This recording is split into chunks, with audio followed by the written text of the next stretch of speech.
Welcome to this week in the world of wrestling.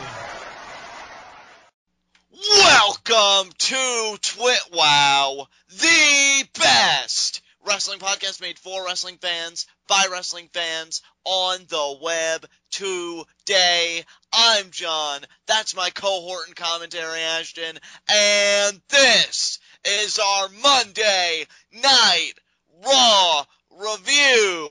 And everybody, this was the go-home show before Fastlane this Sunday, and I've got to say, for me, this is a pretty decent episode of Raw. I think I enjoyed it much more than I did last week. Some angles got some nice build-up, all around, from mid-card to main event. We had a great closing segment to end it. One person in particular got featured more prominently than I thought they would with 3 different promos, and we'll get to those. So overall, I really enjoyed this episode of Raw. Ashton, what'd you think of it? Yeah, it was pretty solid.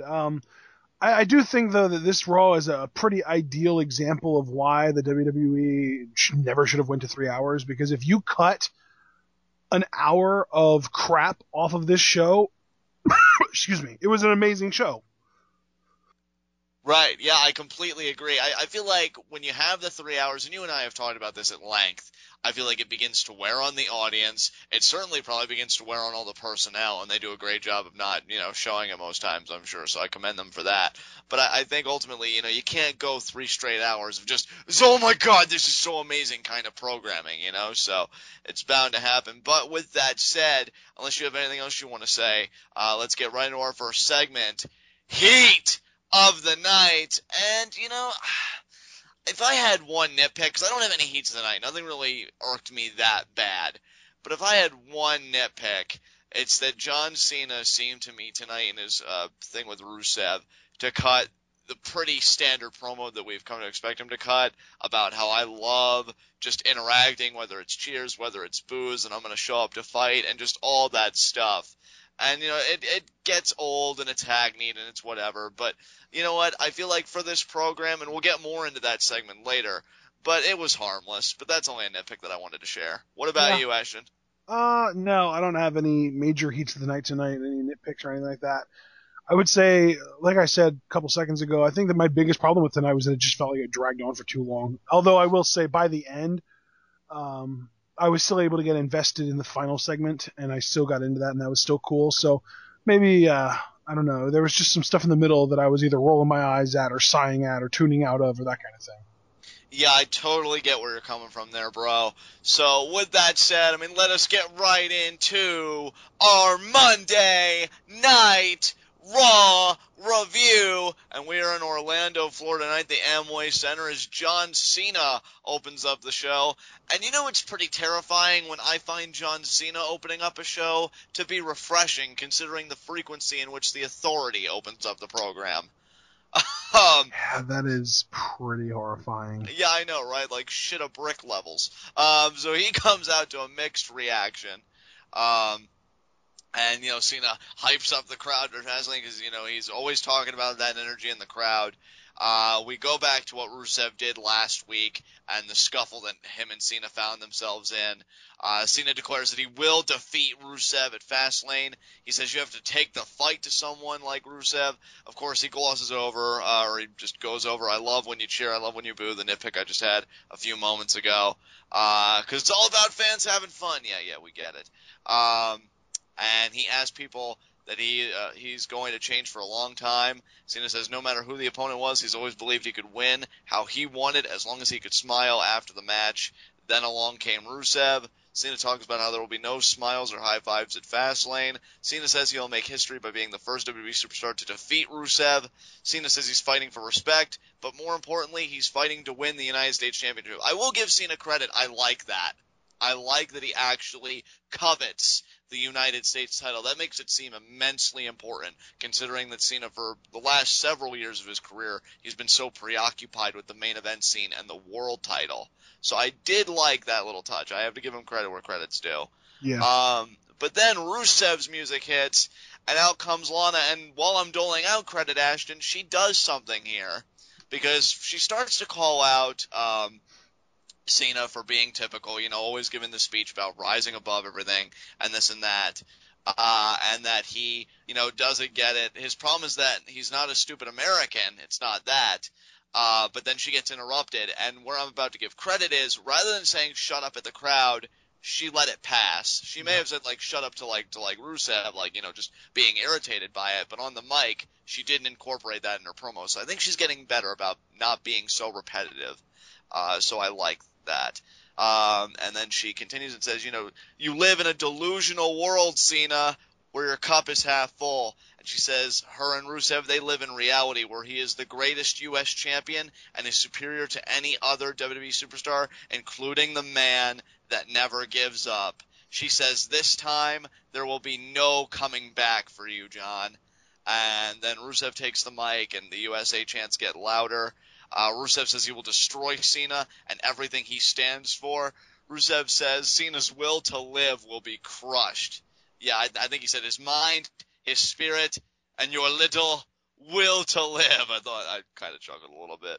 So, yeah, I mean, we'll go over a little bit more stuff here, but I'm going to stop for a second. I'm going to ask, what did you think of this whole promo exchange? I mean, Rusev's work, Cena's work, just everybody's work. I mean, what did you think about it? Well, I mean, as far as Cena's work, it was par for the course. There was nothing really different about it, nothing new, nothing unique, nothing original. Right. As far as Rusev goes, I think I love Rusev's promo style, just because he kind of sounds like that barbaric, like, even though it's just because he's from a foreign country and doesn't speak perfectly fluent English, he still sounds like that caveman, like, barbaric beast. And I just love the way the accent and the lack of being perfectly fluent in English works to help him rather than against him.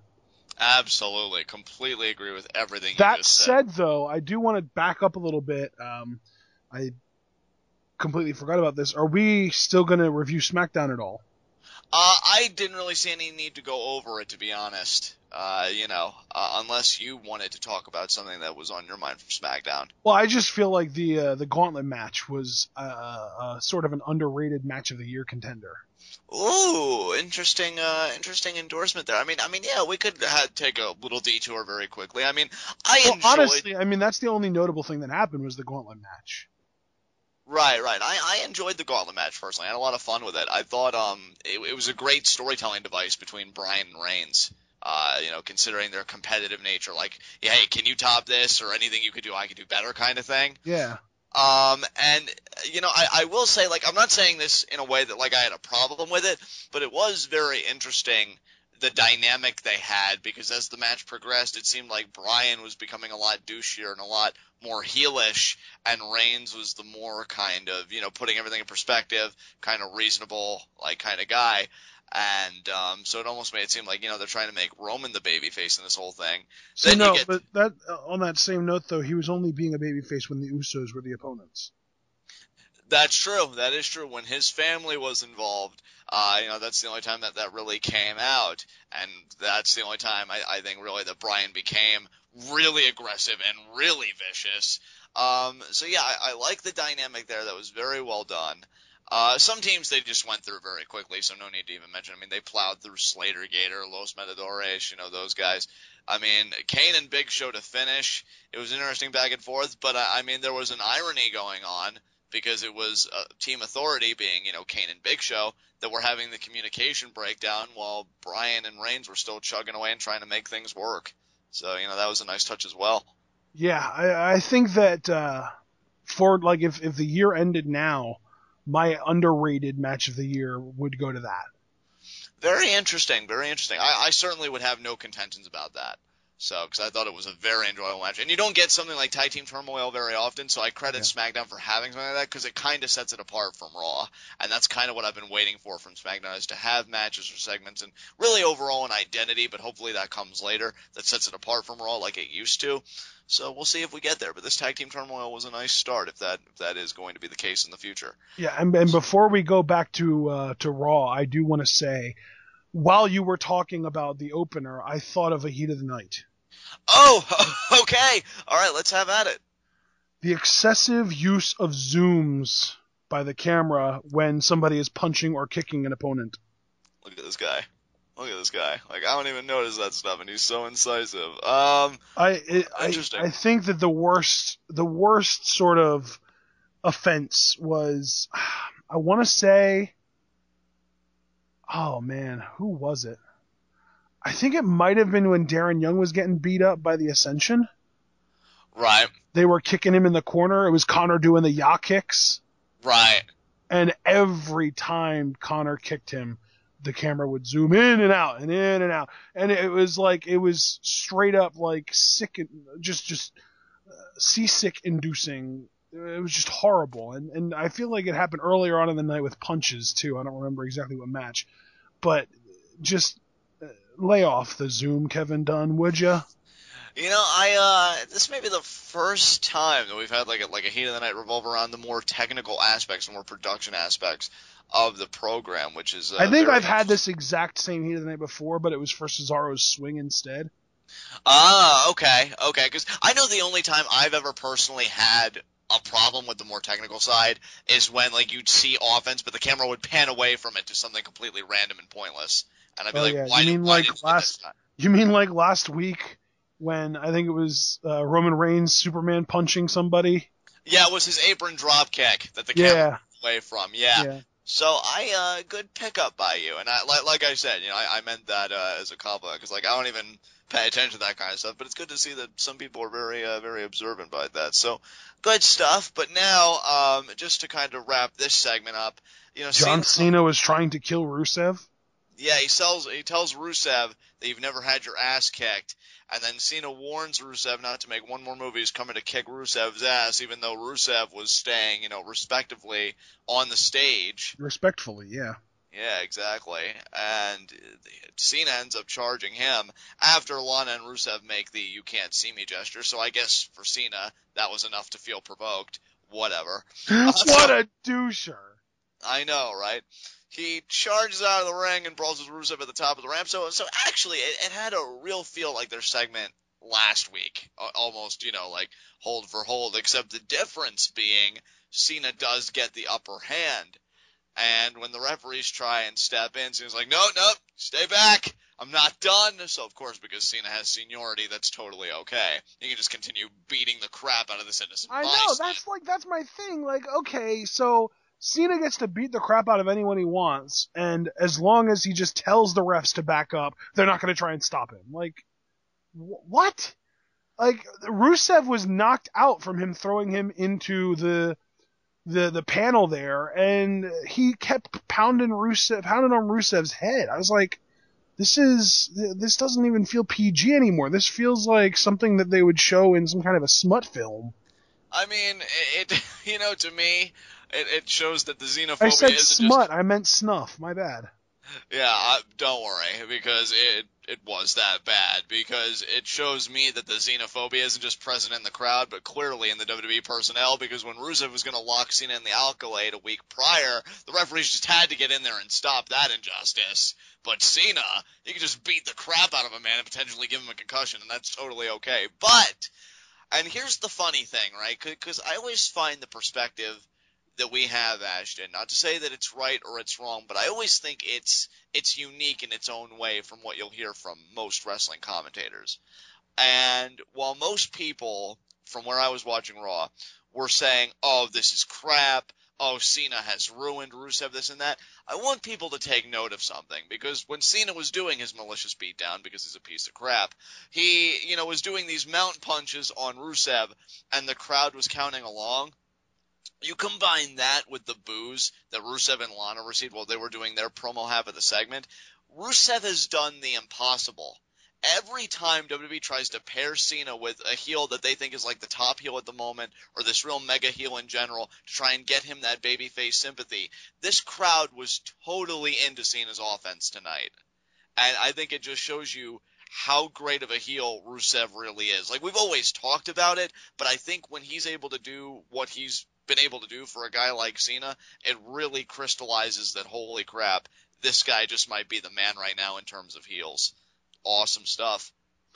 The one thing I will say about that is that you have to think about where they are. They were in Orlando tonight, which tells you that the crowd was mostly comprised of parents and their children and maybe even some like Full Sail / NXT fans who also just happen to all cheer for Cena. You may have a point there, but I'm very curious what the reaction will be like come Fastlane. Because, I don't know, maybe it'll be more of a pro-Cena crowd than usual. If it is, I still consider that a victory for Rusev because, guys, that's his job. I mean, he is the heel here, and we have to keep that in perspective. Well, yeah, I mean, didn't we kind of establish already that it's in Memphis, Tennessee? Yeah. That's a marked crowd, so that's...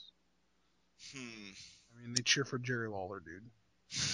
Yeah, I mean, I don't know. I just wanted to give props to Rusev there because it doesn't seem to really happen often when Cena interacts with heels. But yeah, I mean, you're totally right on that, Mark. I just wanted to kind of sort of bring it back down. Yeah, I can understand that, but yeah, I just had to give Rusev his props. But Cena does, raise his arms, and apparently he also kind of posed with the U.S. title again. He did. Cena... That was so weird to see because Rusev was laying up against that panel that he got thrown into, and Cena was posing with the title right in front of his face. So not only does he beat the crap out of an innocent man, he takes his property and he poses with it.